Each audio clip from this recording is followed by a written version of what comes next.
Income inequality is a significant issue in Malaysia, where the unequal distribution of income among individuals or households affect various aspects of the economy and society. The cause of income inequality in Malaysia include disparities in education and skills, structural imbalance and the economy, and the influence of government policies. These factors contribute to a wage gap between different segments of the population, limiting upward mobility and perpetuating income disparities. Income inequality hinders social mobility, increases poverty rates, and creates socio-economic divisions. It also impedes economic growth by reducing aggregate demand and limiting the purchasing power of lower income groups. Addressing income inequality in Malaysia requires promoting equal access to education, addressing structural imbalance, and implementing inclusive policies. Income in Malaysia has three classifications.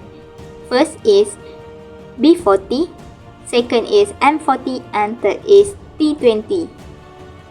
B40 represents the bottom 40%, that it is lower income group household. Income is below RM4,850 per month. The next income classification is M40, that middle 40%. It is known as middle income group and household income between RM4,851 per to RM10,960 per month. The last income classification is T20, that is top 20%. It is known as upper class and household income exceeds RM10,960 a month. As we already know about the introduction of income inequality and the income classification, now let's move to the factors of income inequality in Malaysia. The factors of income inequality are taken to fall into the following categories: economic development, demographic factors, political factors, cultural and environmental factors, and macroeconomic factors. One explanation offered is the income inequality between sectors. For example, the less productive agricultural sectors and the more productive industrial sectors is greater than inequality within them. Then, at the beginning of the movement of labour force, income inequality increase but starts to decrease when most of the labour force is already in the industrial sector, or the movement between the sector has equalized the rates of return in both sectors. The next group of factors of income inequality involve demographic factors, such as urbanism, age structure of the population, and composition of households, and also includes factors related to education, such as the population's educational level, educational inequality, and education expenditure. These factors have been widely studied in previous literature. As income inequality is most measured on the basis of average income of the household members, the composition of household plays an important role in forming income inequality. It has been presumed that the more different are the types of households, the higher the income inequality, because the households of different types have different income per household member. Larger households are more able to equalize the income per household member, so as the average number of household members decrease, leave their parents earlier, fewer marriage, and more single, the overall inequality increase. Since the COVID-19 pandemic happened, there is more households has fallen below the poverty line. M40 households fit into the B40 category. There are four sources of income, which are self-employment, paid employment, current household increase, and property and investment.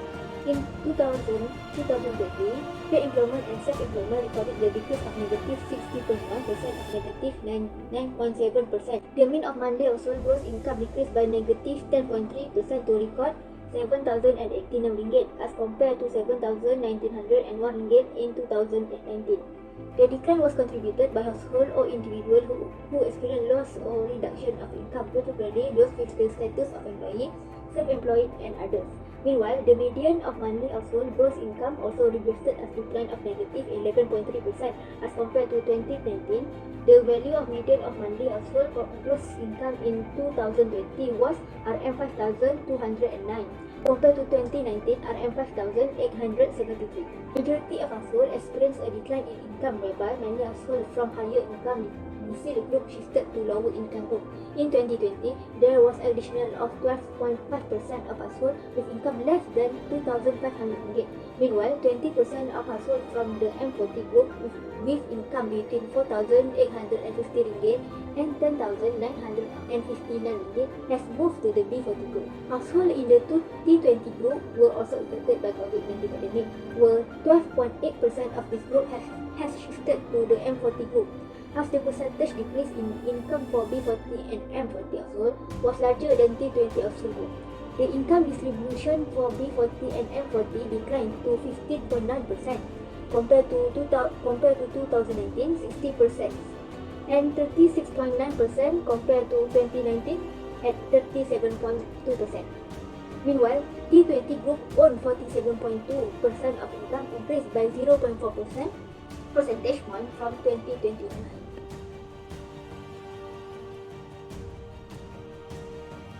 Now we are going to discover how income inequality might affect society.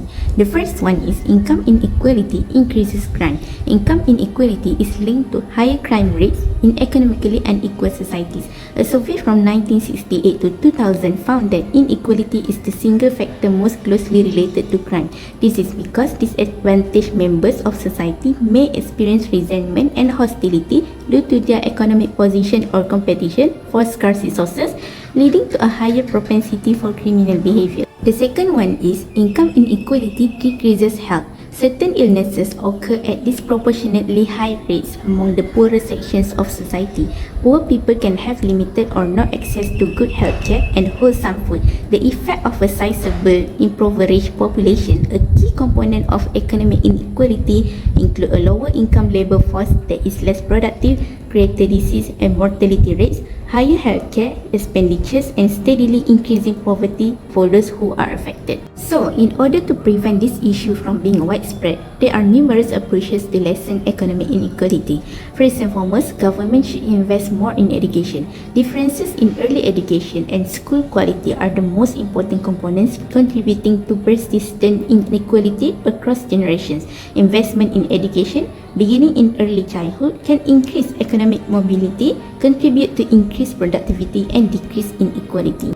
Furthermore, government should renew the policy on the minimum wage.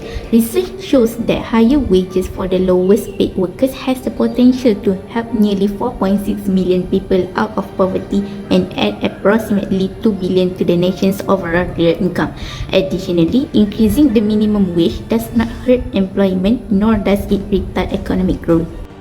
In conclusion, income inequality is a problem because it can hinder economic growth, create social division, give disproportionate power to the wealthy, and limit opportunities for upward mobility. Addressing it requires policies that promote education, fair wages, and a more equitable distribution of resources. Income inequality in Malaysia in 2023 is still an issue that needs to be taken seriously, despite efforts from the government. Challenge in reducing this gap still exists. It requires continuous cooperation and commitment from various parties to achieve more significant progress in overcoming income inequality in this country.